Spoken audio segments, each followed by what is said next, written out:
सन 1398, विक्रमी संवत 1455, ज्येष्ठ मास की पूर्णिमा का ब्रह्म मुहूर्त, काशी नगर का वो लहरतारा तालाब जहां सर्व सृष्टि रचनाहार कबीर परमात्मा पृथ्वी से 16 शंख कोस दूरी पर स्थित अपने निज धाम से शिशु रूप धारण कर अपने तेजोमय शरीर को हल्का करते हुए कमल के फूल पर प्रकट हुए, जिसके प्रत्यक्ष दृष्टा थे ऋषि अष्टानंद।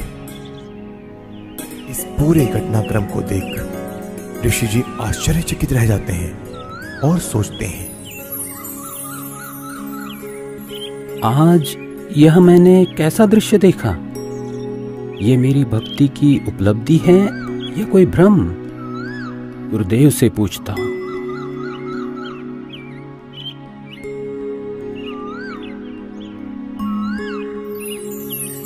ऋषि अष्टानंद जी के गुरुदेव थे स्वामी रामानंद जी, जो कि विष्णु जी के उपासक थे और वैष्णव धर्म का प्रचार किया करते थे, जिसके लिए उन्होंने 1400 ऋषि शिष्य प्रचारक रूप में भी बना रखे थे।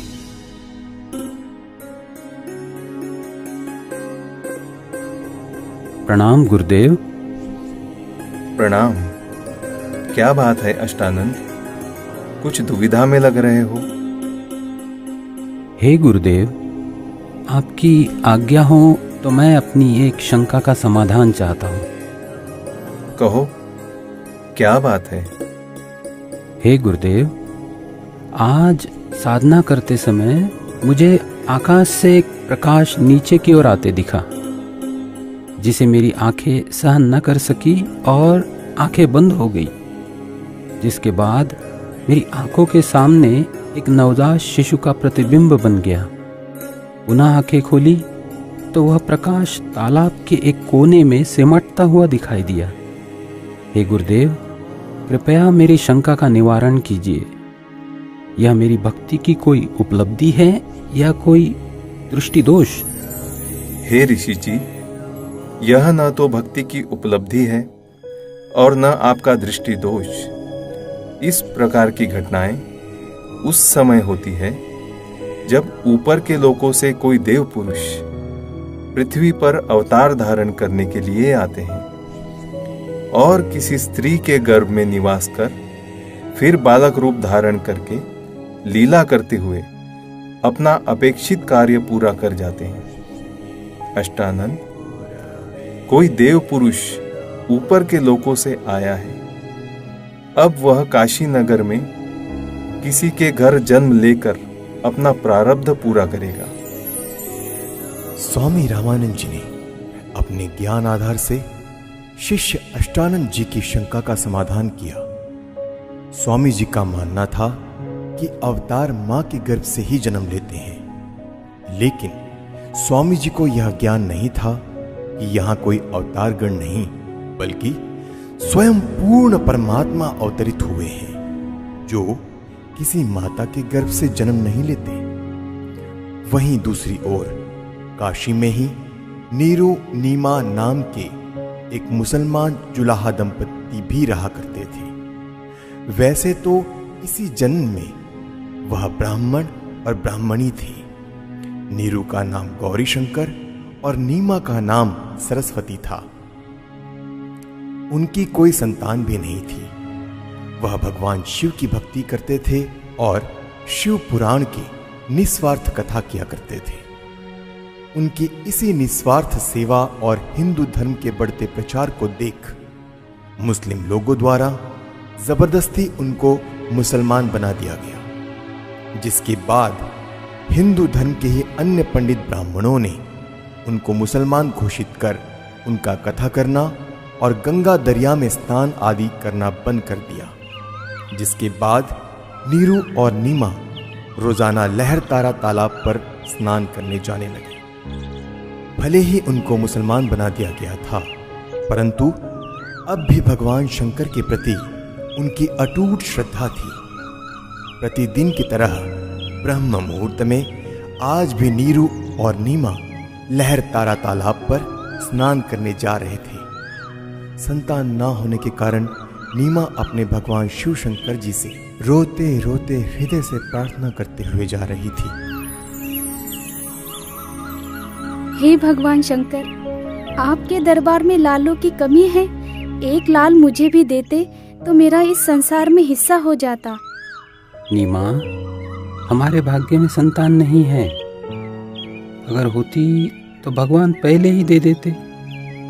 आप रो मत। ऐसे रो रो कर अपनी आंखें खराब और कर लोगी। हमारा कोई उंगली पकड़ने वाला भी नहीं है इस दुनिया में।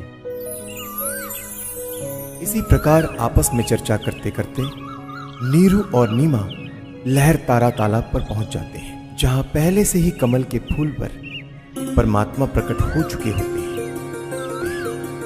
प्रथम नीमा स्नान करके तालाब से बाहर आती है, फिर बाद में नीरू स्नान करने के लिए तालाब में प्रवेश करता है। जब नीरू स्नान कर रहा होता है तब नीमा पहले वाले वस्त्र धोने के लिए पुनः किनारे पर आती है और उसे सामने कमल के फूल पर कुछ हिलता नजर आता है। इसे देख नीमा सोचती है कि कोई सर्प फन हिला रहा है।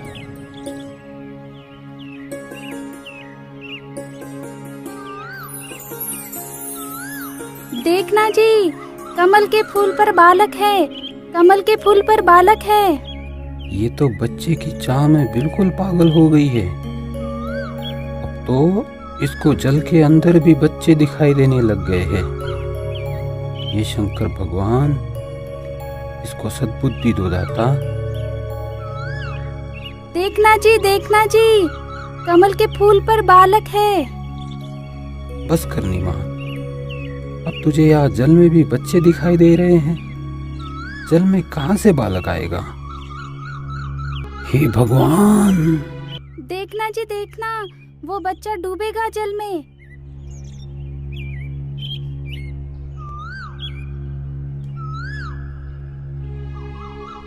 यह बालक पता नहीं किसका है।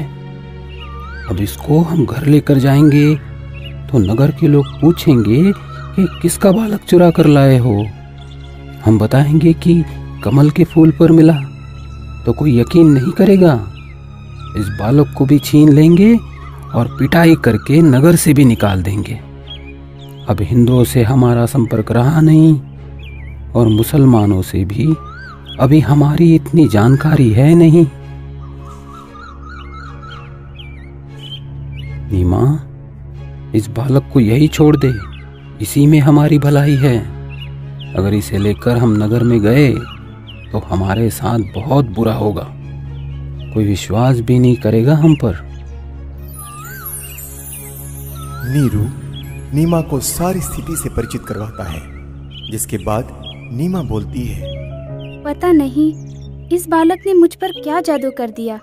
इसे त्यागना अब मेरे वश में नहीं है, क्योंकि इस बालक ने जो मेरे अंदर आकर्षण पैदा किया है, उसी की वजह से अब मैं इससे दूर नहीं हो सकती। मैं मर सकती हूँ लेकिन इसे नहीं छोड़ सकती। नीमा, तू बहुत जिद्दी हो गई है।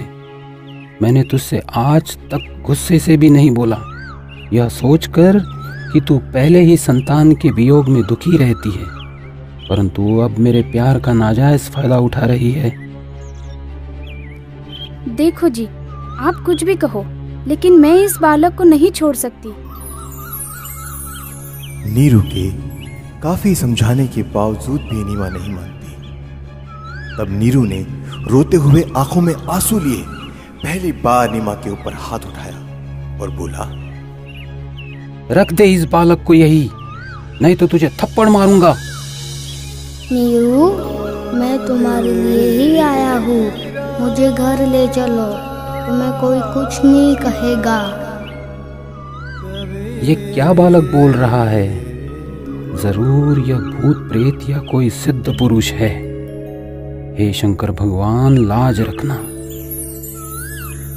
यह विचार कर नीरू चुपचाप बच्चे को घर ले जाता है। परमेश्वर का शरीर बहुत सुंदर था।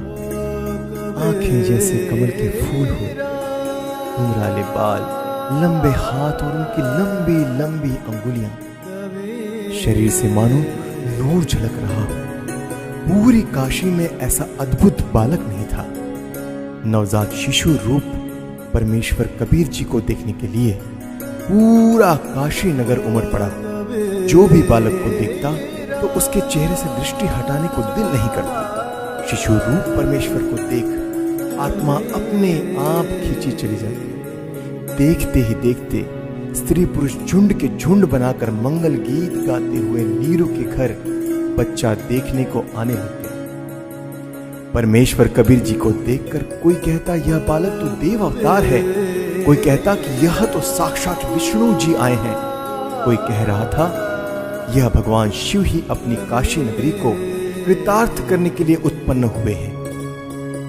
अपनी अपनी समझ के अनुसार कोई कुछ कह रहा था तो कोई कुछ।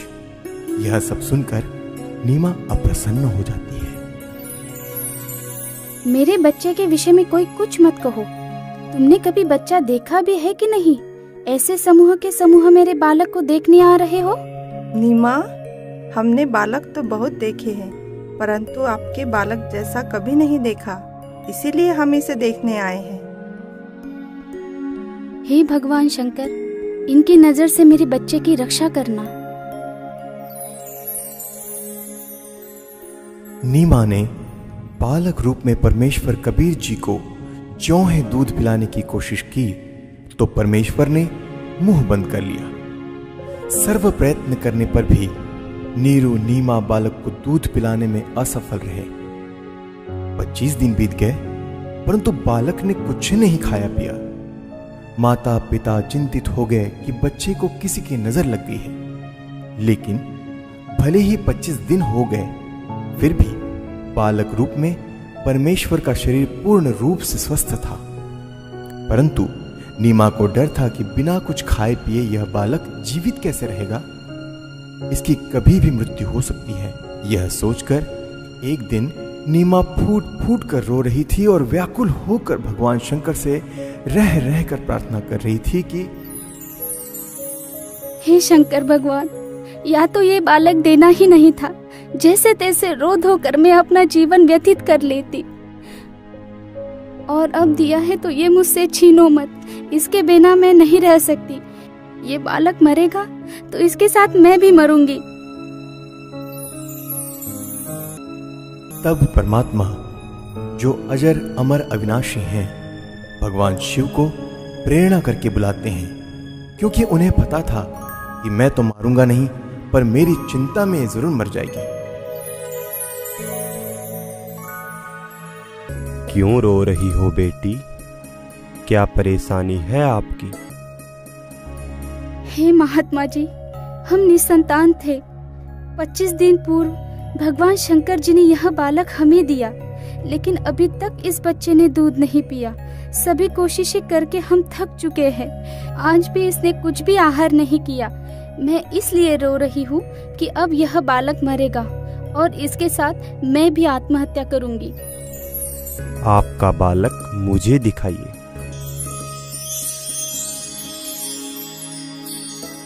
इस बालक की लंबी आयु है, यह मरने वाला नहीं है।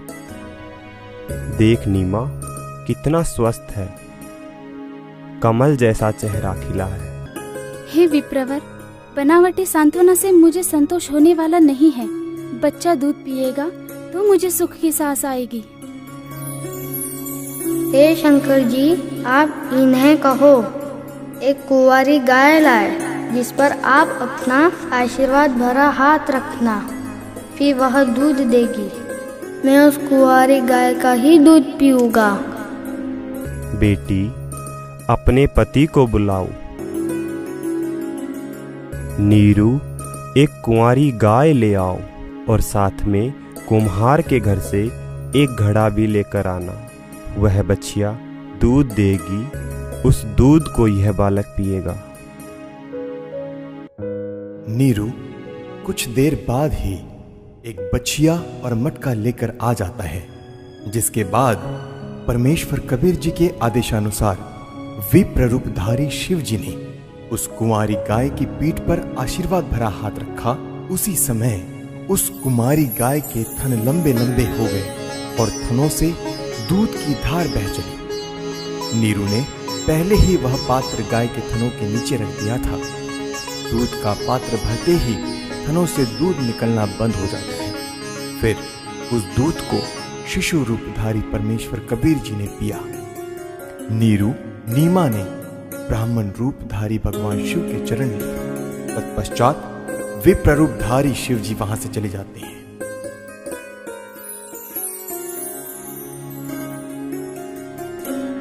नीरू नीमा पहले हिंदू ब्राह्मण ब्राह्मणी थे, तो लालचवश ब्राह्मण लोग बालक रूप परमेश्वर का नाम रखने नीरू के घर आते हैं। लेकिन मुसलमानों का दबदबा होने के कारण उनसे हिंदू समाज दबता था। काजियों ने कहा कि अब यह मुसलमान हो चुके हैं, लड़के का नामकरण हम मुसलमान विधि से ही करेंगे। इतना कहकर नामकरण के उद्देश्य से काजी कुरान शरीफ को खोलता है, जिसमें प्रथम पृष्ठ की प्रथम पंक्ति का प्रथम अक्षर कबीर लिखा मिलता है। काजियों ने सोचा कि कबीर नाम का अर्थ बड़ा होता है, तो एक छोटी जाति के बालक का नाम कबीर रखना उचित नहीं रहेगा। यह सोचकर काजी द्वारा पुनः पवित्र कुरान शरीफ को खोला गया, तो दोनों पृष्ठ पर कबीर कबीर अक्षर लिखे मिले। इसके बाद काजी ने पूरी कुरान शरीफ का निरीक्षण किया, तो पूरी कुरान शरीफ में कबीर कबीर कबीर अक्षर लिखा था, अन्य लेख नहीं रहा। यह कोई साधारण बालक नहीं है, इस बालक ने कोई जादू जंतर करके हमारी कुरान शरीफ को ही बदल डाला। हे काशी के काजियों, मैं कबीर अल्लाह अल्लाहू अकबर हूँ। कल युग में मेरा नाम कबीर ही रहेगा।